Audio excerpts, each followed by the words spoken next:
Okay, let's see. All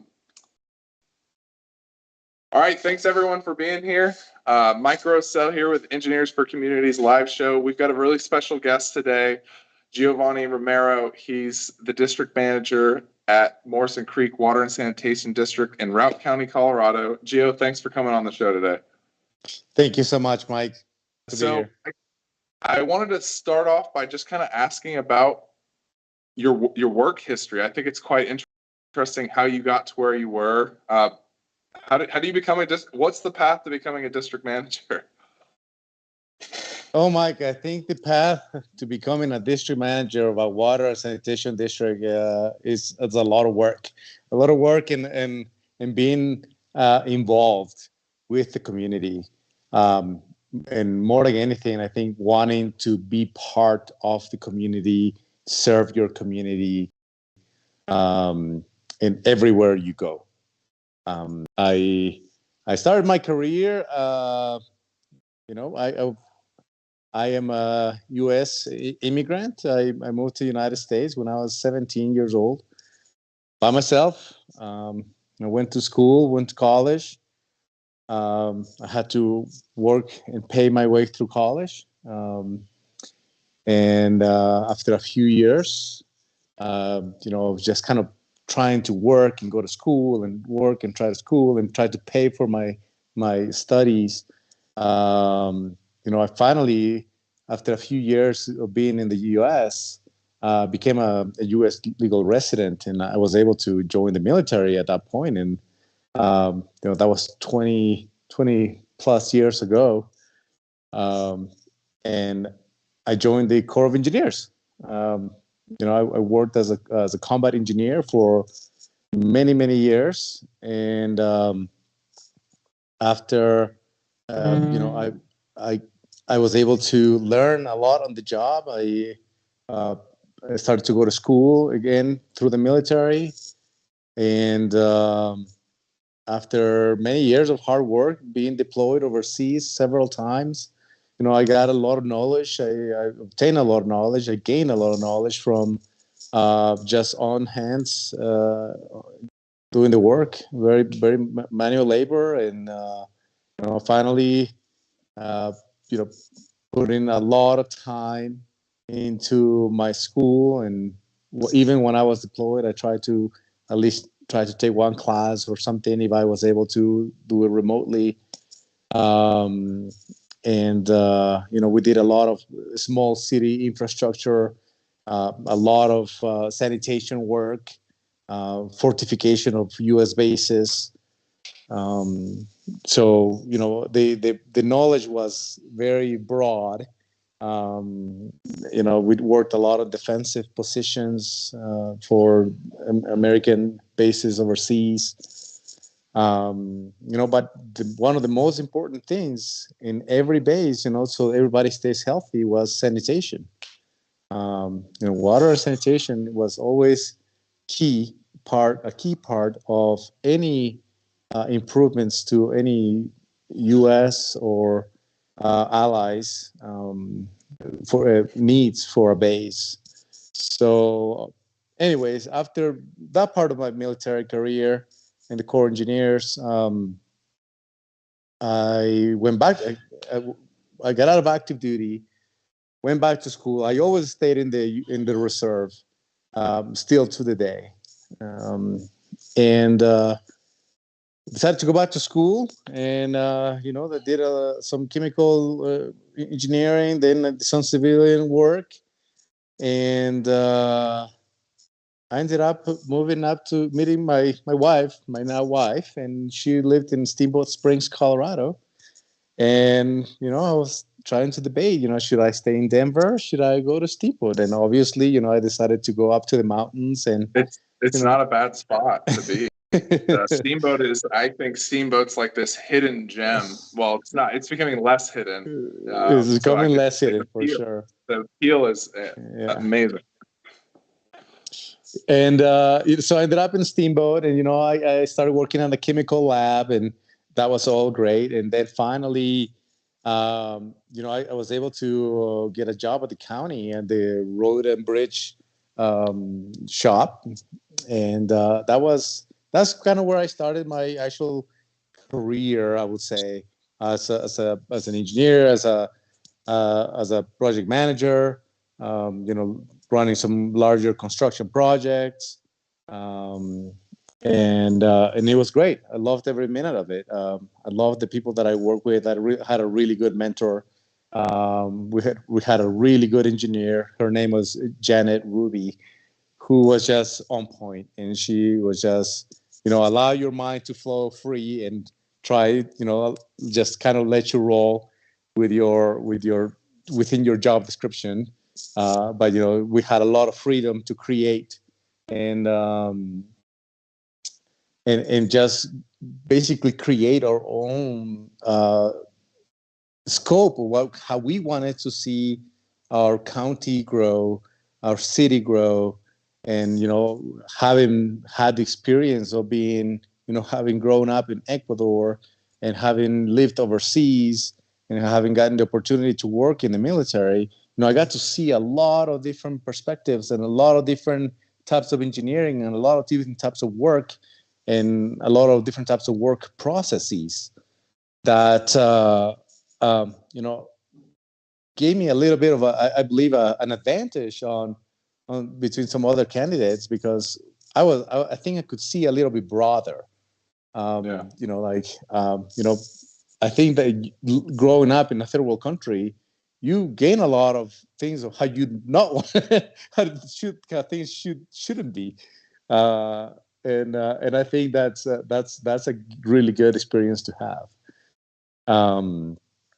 So I worked at Routt County Road and Bridge, and we had a small team, and we had a lot of work and just building roads, rebuilding roads, with snow plowing schedules, because as you know, we have a lot of snow. Steamboat in Routt County, we get quite a bit of snow, so snow plowing is kind of its own thing, and snow maintenance. Road resurfacing, striping, road signage. I mean, just all encompassing road work, which was a fantastic experience to have.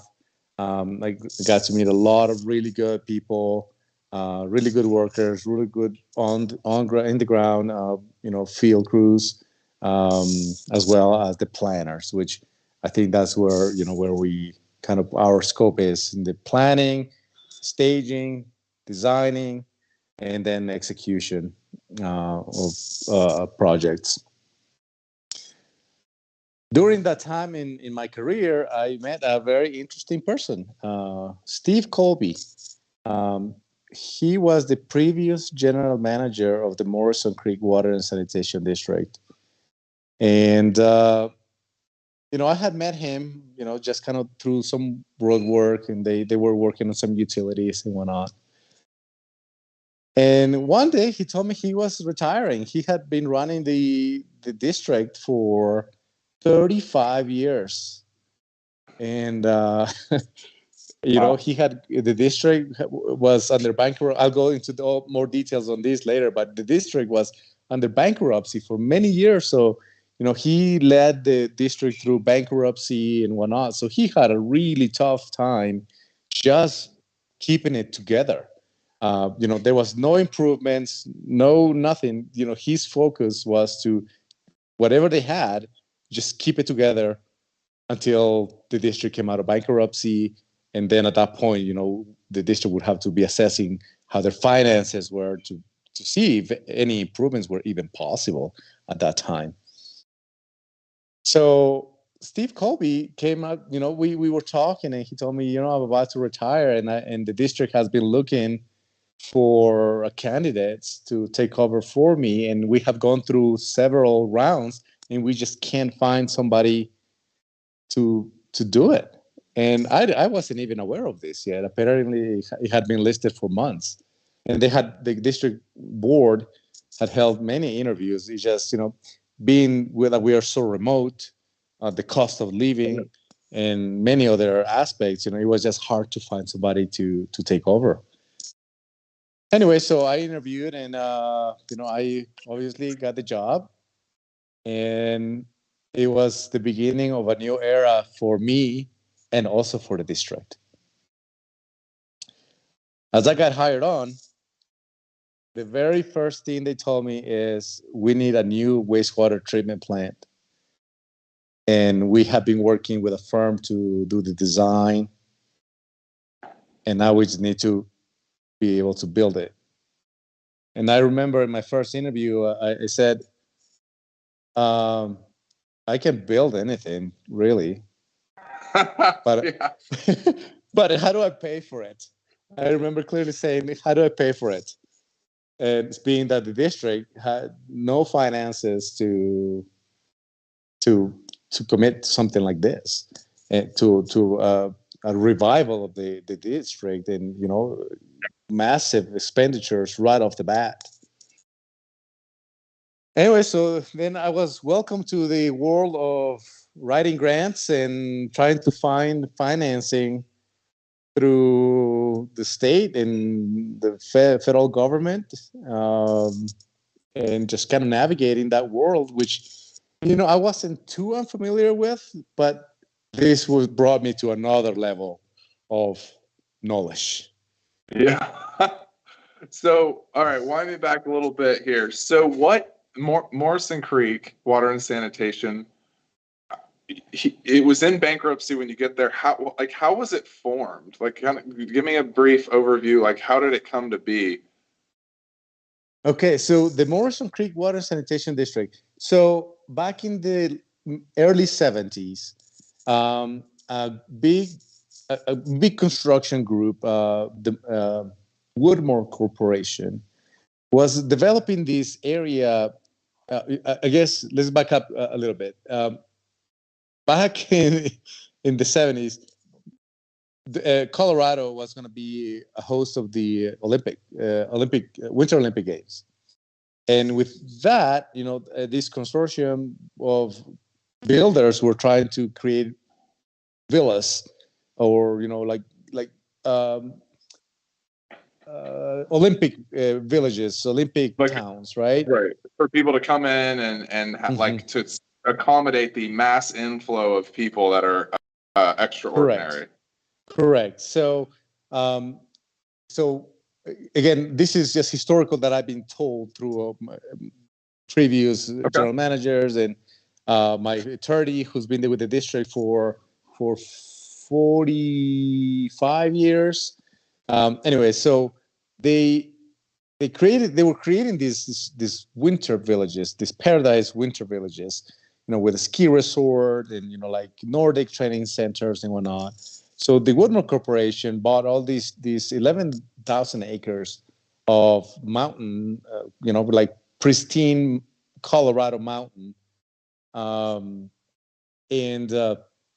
they began to develop a small village, a winter that would hold Olympic athletes, and that would bring a lot of revenue to the district and so on.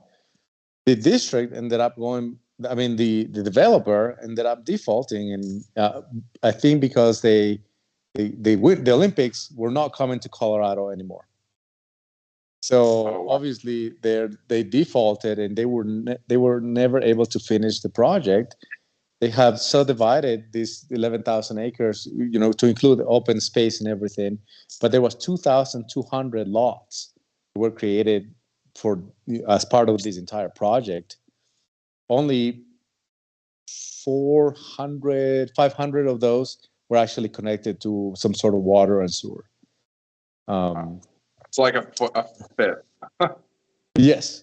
So 1/5 of them were connected to some sort of infrastructure, and everything else was roads were not put in. Of course, no water and sewer at all.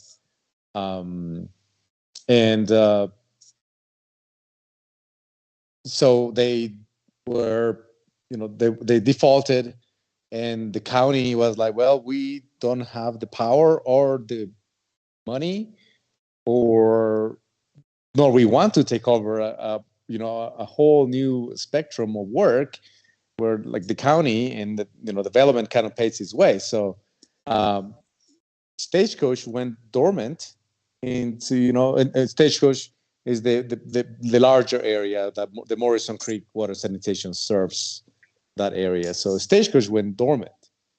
And it just kind of lay low there. You know, they came out of bankruptcy actually in 2003. And it just sat dormant. And he basically served the city of Steamboat Springs as their somewhat affordable housing area, or the commuter area although there was only 400 homes at that time. But most people, probably 90% of the people that lived there, were commuting into Steamboat for work. So that's how the Morrison Creek Water and Sanitation was created, to serve this. It was an Olympic village that got converted to a affordable housing, which then started to become a more attractive area over time as people started to discover, well, hey, the Stagecoach Reservoir Area this is a pretty cool spot to live. Absolutely. So got hired on the district in 2019. I'm sorry, 2020, in October 2020. And COVID happened. Well, COVID had happened before a little bit, the year prior. Right. And but in 2020, we started seeing just a massive influx of people from everywhere. Our construction, sometimes the district, based on historical data that I've seen, the district was sometimes had negative growth. Like people would move out. There was zero growth. And sometimes, like I said, some people would just leave, and, houses would be empty. But anyway, so in 2020, COVID showed people that telework was possible. And, all of a sudden we started seeing this massive influx of people, 500% increase of the average. We saw 500% increase of the average in 2020, and 300% of that in 2021. It was crazy. We started seeing this crazy influx of all kinds of people, and a lot of second home, and a lot of people who now telework, which now that you could people that were working in the Silicon Valley in California or in Texas, now they were coming to work in a town with nobody. We had 700 people. Wow. So that's incredible. So people start discovering this secret paradise that's kind of like hidden away out there. When the developer went bankrupt, you had mentioned to me at one point that you called this a temporary wastewater treatment plant. Is that how this, was it permitted originally as temporary, then he went bankrupt, and then it kind of just floated down the road? So yes. So the wastewater that was built in the 70s was built as a temporary plant. Later was permitted as a just regular wastewater treatment plant. But the idea was that once they got the first 500 homes connected to infrastructure, and as they grew, there was supposed to be another wastewater treatment plant that would serve the upper section of this system with another 1,500 lots, or another 1,500. I'm going to say lots because a lot of those lots were multifamily. So, I would guess probably serve another couple thousand units, living units. So there was plans for another wastewater treatment plant.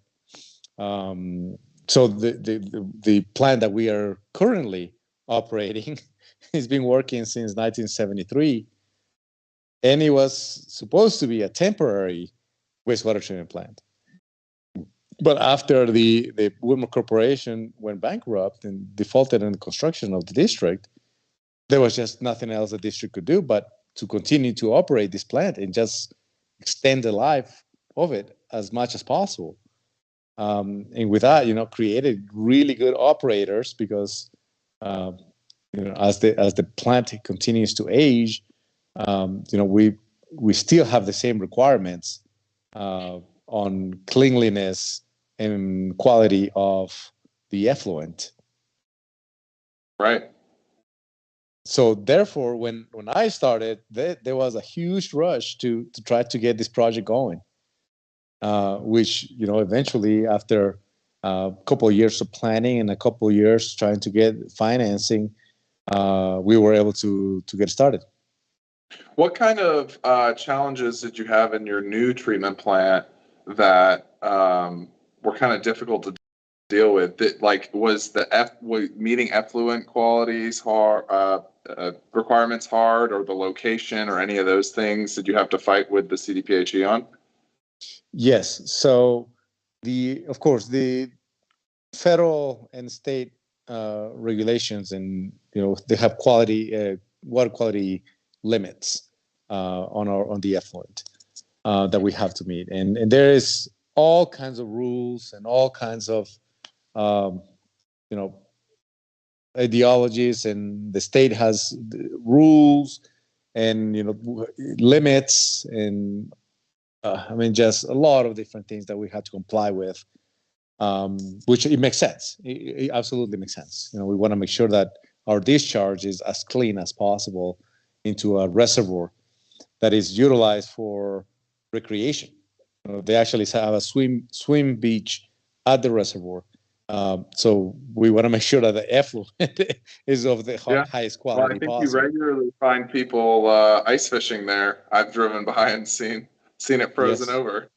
Yeah, fishing is actually one of the most important activities at that reservoir. They had a lot of big trout. We have a lot of native trout, and a lot of invasive species like the pike, the northern pike, which they actually hold a tournament in the reservoir trying to see who can catch the largest pike, because it is an invasive species. So they actually try to get them all out. But it is a fish that could get up to like 50 inches long. So it's a pretty big fish, and they tend to eat the native species. So it is encouraged for people to try to fish pike and try to get them out of the lake as much as possible. So yes, but to your point, there is a lot of recreational activity in that reservoir. So a lot of people were interested, like the CDPHE, and how they wanted to have a say in what happened with this new plant. Correct. Yeah. So permitting was a challenge. We had all kinds of permitting challenges to go through with the CDPHE, the Colorado Department of Health, Colorado Department of Health and Environment. So we had a really challenging time trying to get the new wastewater treatment plant permitted, which I thought it was silly because we have the same goal. We had this, we want to make sure that we produce the best quality effluent. As my children recreate in that reservoir, I want to make sure that effluent is of the best quality, and I think we all have the same goal. But for some reason, going through permitting issues, it gets really challenging, really tough. But we were able to work through the challenges, jump those hurdles, and we were able to get the wastewater treatment plant permitted and now under construction. What kind of strategies, like specifically the hurdles you had to go through, did you have any sort of, if I can remember, you mentioned like a mixing requirement, or did you have to get a doctorate involved to write a study or anything like that? We did. So we had to have 3 different studies done that, because we would not have to do this if we discharged into a river, but because we discharged into a lake, we had these extra requirements to go through, So one of those requirements, was an geological, archaeological requirements, and also we had to perform these mixing zone studies. That was, we had to bring somebody, a PhD, to do the work, and identify how mixing of the effluent behaves under different seasons um, Wow. on the reservoir. So we had to perform 3 different mixing zone studies: one in the summer, one in the fall, and one in the winter when uh, the water moves less, right? Because it's covered under a foot of ice. So, but we were able to demonstrate, that there was plenty of mixing. Um, Again, talking about challenges, the state wanted us to do one more study in the spring, which we might actually do it, but in the springtime there's a lot more water, a lot more flow, so that would indicate that the mixes more, and also as the water comes in, it starts to mix more. So obviously there's going to be more mixing, but you would only hope that the state tells us, yes, we understand that, and you don't have to do it, but we haven't had that luck yet. Okay. That's awesome. So you got over that hurdle. And then the next one, I think we kind of started talking about it, was the funding. You've got this bankrupted or previously bankrupted district. I hear the story a lot is they're kind of, they're operating at, man, it's just duct tape. The whole thing is duct tape together, which is pretty similar to what you came into. So what did you have to do to get this new plant paid for? Well, I want to say I had to do everything. I mean, I didn't know much of how to do it. So I just had to start poking every hole that I could find and reading, like, okay, how to get financing from the state, and I just started going to different meetings and talking to different people, different general managers of different, we just pick up the phone and make phone calls to larger facilities in larger metro districts and water and sanitation districts. And I just outright just tell them, I don't know how I'm going to pay for this. How have you guys done it? Can you help me? And just talking to a lot of different people, we started, talking to CDPHE and to the state and the Department of Local Affairs and DOLA. And, I went out to my county commissioners and I told them, hey, I'm trying to do this. I need some money. And I would just ask for money. Yeah. And, I figured the worst thing they could do is say no. And I just started asking around. And, with that, again, that was a whole new perspective of knowledge that I was gaining, and how to, I wouldn't say I became an expert, but I definitely learned a ton during that process of nothing related to engineering or to do the work that I was trying to do the work, but it was just completely different side, just finding money, because we need money to Right. do any kind of work. So with that, I came across the USDA funding and CDPHE funding, funding through the state through DOLA. And I actually applied for every grant with the help of Adam at AquaWorks. We applied for every grant that we could find, and we were able to get it done. And we got financing, and we were able to pay for all of the engineering on grants. And the USDA, came across some money through the bipartisan bill for to renew all the aging infrastructure, and we were able to obtain a grant combined with a loan from the USDA that ended up financing the entire project.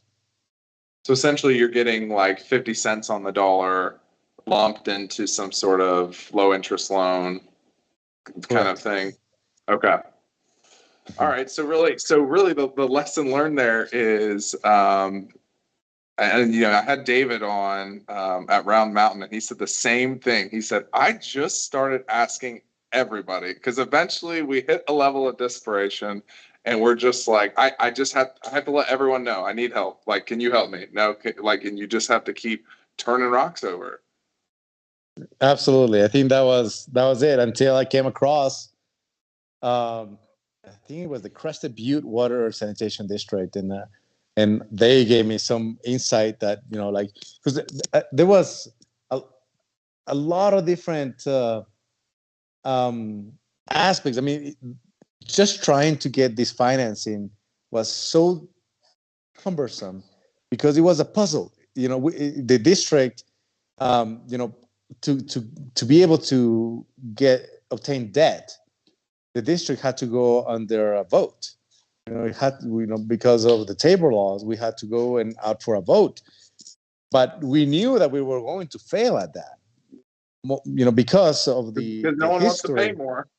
Exactly. And because of the history of the district, we have 500 homes that are connected to the system, but we have 1,700 lots that are not connected to the system.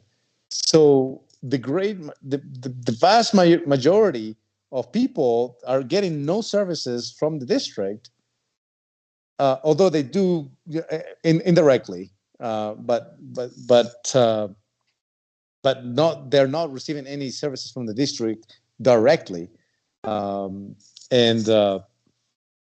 Anyway, so we knew that we were going to fail if we tried to go for a vote. We were going to spend a lot of money and a lot of time, 1 year plus, on something that we were going to fail.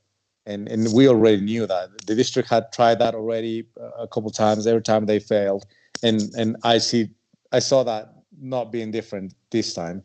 And so, somebody told me, like, well, you can turn this district into an enterprise.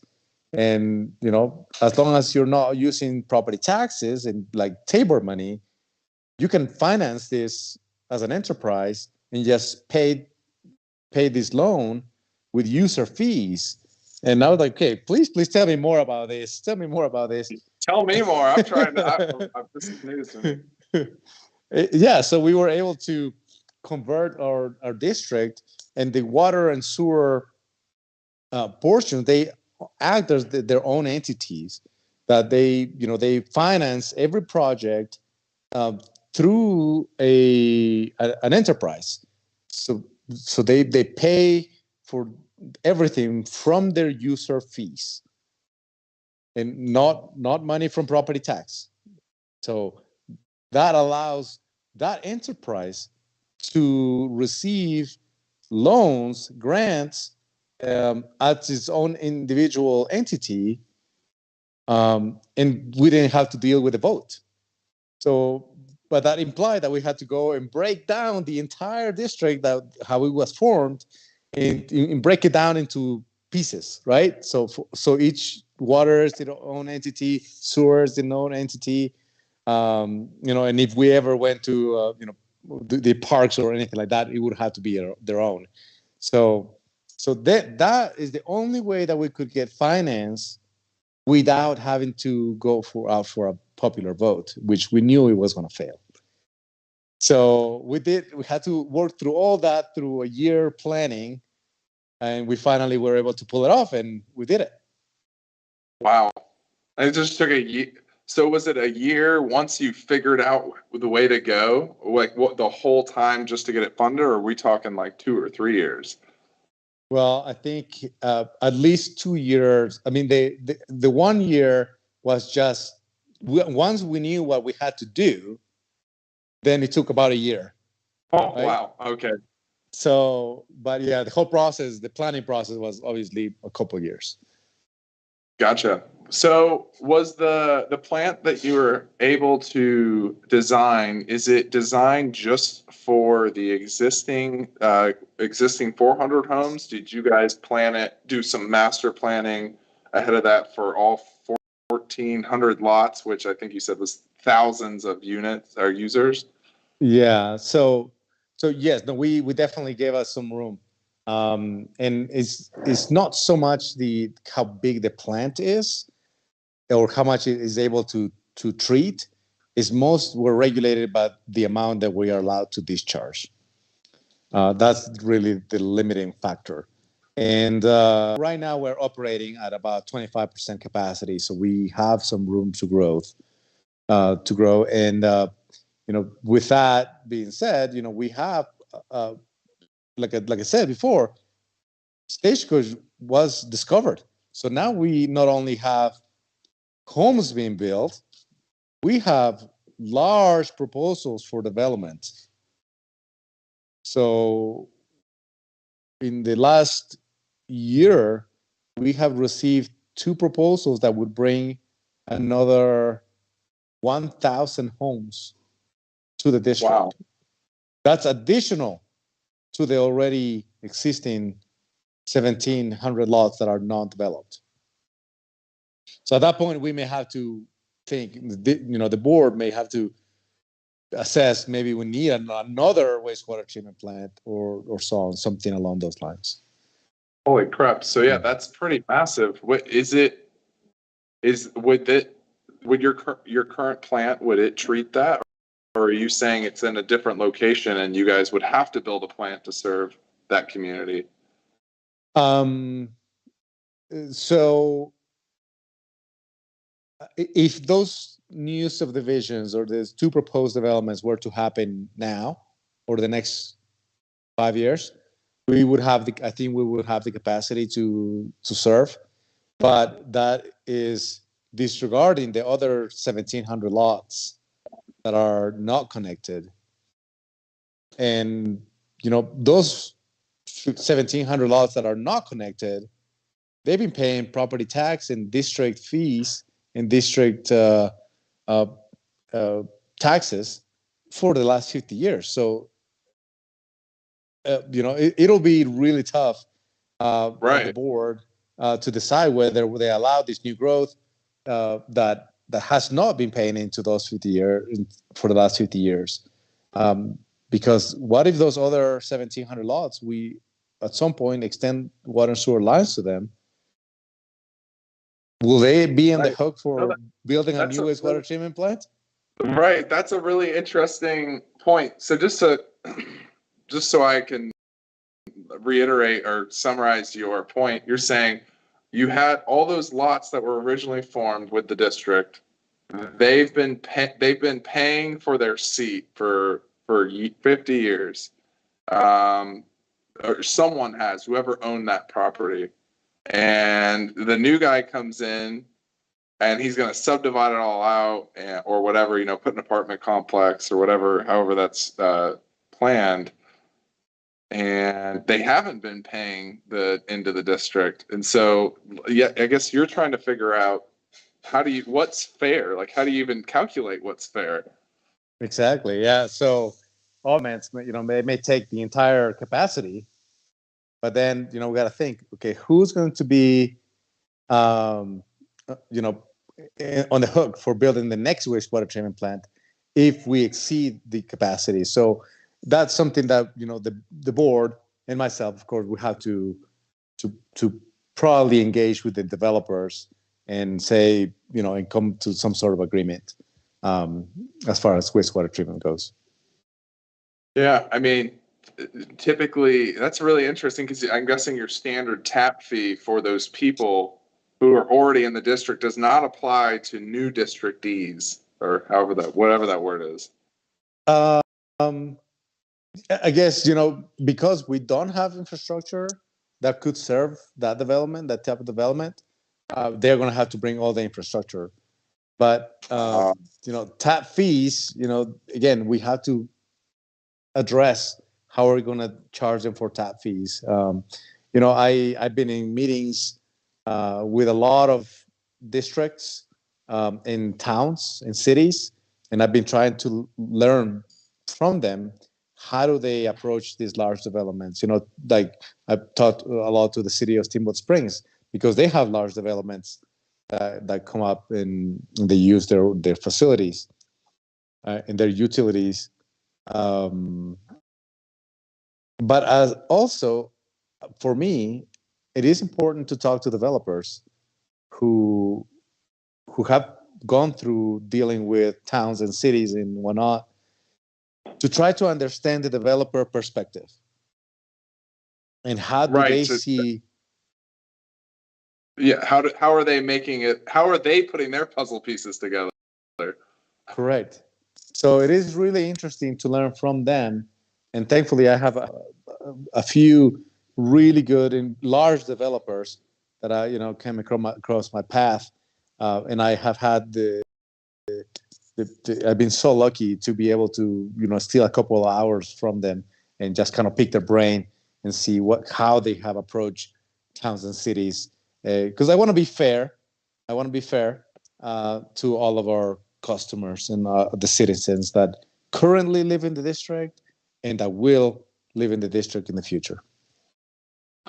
Wow. So that's a really interesting story. So there's not really a school of district managers, or there's not a like fundamental overarching rules that apply to this, and it's kind of situationally based. And I don't want to rant on too much, but it's kind of like you had to go and lean on all these other people's opinions and the history of what's happened to them to help drive your decision. Absolutely. Yeah, I think the best way to gain knowledge is just don't be afraid to talk to the people who've done it. Uh, Zero pride here. No pride. I just have to go and ask. I think just relying on people's history and experience is so valuable, so valuable. On just people have had to go through different things and different scenarios to achieve what they've done. So yes, I think that was probably the most, I would say my quality is just that I'm not afraid to go ask and network. So would you show up to their town meetings or district meetings and stuff and just start asking questions? I'm just kind of curious, how do you get connected with them for other district managers out there? They're trying to figure out how to solve their problem. Yeah, I would always, I would kind of compare my district to like districts, like so small communities in the mountains. In my district is a little bit weird because again, it was created to be this really beautiful kind of wealthier, Olympic uh, area that produced a lot of income and brought jobs, but ended up being nothing, and it was neglected and forgotten about. But it's still within this kind of wealthy area, like northern Routt County is pretty wealthy, I would say. So there is a lot of money around. But then there was this little valley that was kind of untouched.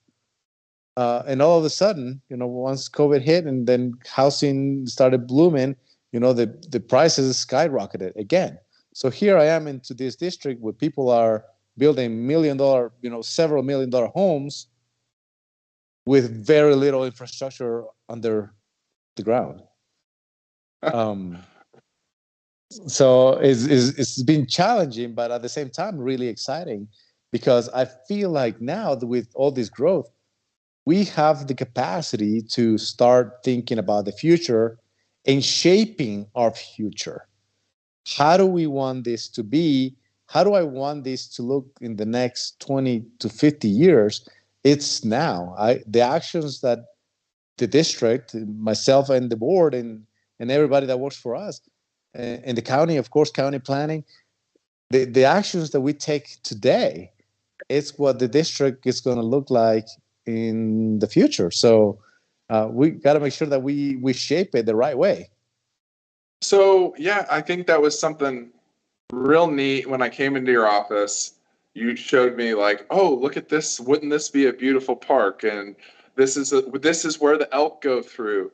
And what kind of things are the county and the district kind of collaborating on to help preserve some of that rural nature? You know, that just what makes it unique? So we are blessed to be in an area that is still pristine. Uh, we have lots of elk. We have some of the largest elk herds in Colorado. We have a lot of mountain lion, a lot of bear. I mean, the wildlife is just plentiful in our area. We have great fishing, a lot of native trout, native fishery. Um, so when we think about growth, we cannot exempt the wildlife from our growth. I think we have to be respectful to it. Um, they've been there before we were. And when planning for growth, I, I, I think that we should be really cognizant of who also uses that space, and that being wildlife. Um, and when I say we get to shape the district the way we want it to be, and I'm an outdoorsman person, I would like for the wildlife to be able to still stick around, even though I understand that we're going to disturb some of that, but we can do growth, responsible growth. So what would that look like in terms of like typical density per acre? Because I think people in the city, they think, oh, well, a 0.1 acre lot's totally normal thing. I'm guessing out in your district and a lot of Routt County, a 0.1 acre lot would be only something maybe you find in Steamboat. Correct. What does that look like? So we have several larger parcels that are designed to be multifamily, high density parcels, and we want to make sure that we concentrate the density within those parcels. I would say everything else ranges from 1 to 5 acres. Um, just to come up with an average, I would say an acre is probably an average size lot. But there are because of the way the district has been shaped, 5 acre lots are also pretty common. Okay, wow, and yeah, I just think it's so neat to think of this big planning, and meanwhile you can have elk just going through your backyard. I live in the city. I'm a city person. But when I spend those couple days out in rural Colorado, it feels like a magical thing. I don't know how to say it. Like the not being close to so many people and having a bear walk across your backyard, it's a pretty unreal feeling. It is. I think that it just brings you. I think it just brings you closer to our, most human being part of us, and just where we remind ourselves where we came from, and like how our lives were in the past, and when we didn't have transportation or internet, and just being out with a lot of timber and a lot of wildlife, there is some sort of peace that I personally feel. And again, when I think of growth, I want to be able to shape that growth in a way that we continue to feel that that mountain air and still be surrounded by wildlife. Love it. I love it. What if someone wanted to reach out to you so that they can learn the many lessons you've learned from meeting and running down all these rabbit holes on your own? What would be a great way for them to reach out to you? Our website, mcwater, www.mcwater.org. All my contact is on the website. I am always so happy to hear from somebody from a different district. I am always open for any questions, whatever I can help with. I'm always glad to help because that's the way I learned. That's the way I was able to get things done, is asking people. And thankfully, a lot of district managers or engineers, state engineers, district engineers, city engineers, they have all have taken the time to show me the ropes.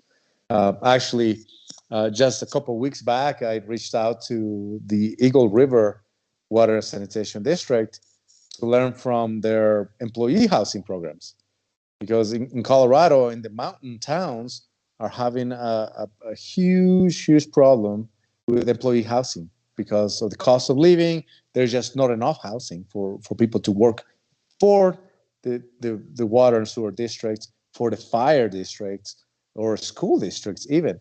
There's just no housing or affordable housing, let's say.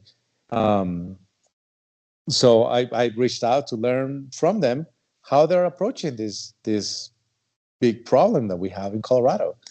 And, I learned a ton, and I'm going to start implementing some stuff in my district, creating those capital reserves and, kind of shaping our budget to be able to plan for these those issues that are coming. They're coming. We're no different from some other larger towns. It's coming to us. Wow. So that's so interesting. So you're the lesson learned is once you kind of like getting over the curve, you've kind of dug your way out of this pit, and now you're thinking like, we're going to the moon, and how can we do that, and how can we shape our trajectory with our focus and planning? I think that you hit that right on the spot. I think we're barely, I wouldn't say we're out of the hole yet, but we're crawling slowly out of the hole, and with that, looking at the moon. Our vision has always had to be within, our vision should be 5, 10, and 50 years when we're planning for, water and sewer infrastructure, road infrastructure, school infrastructure.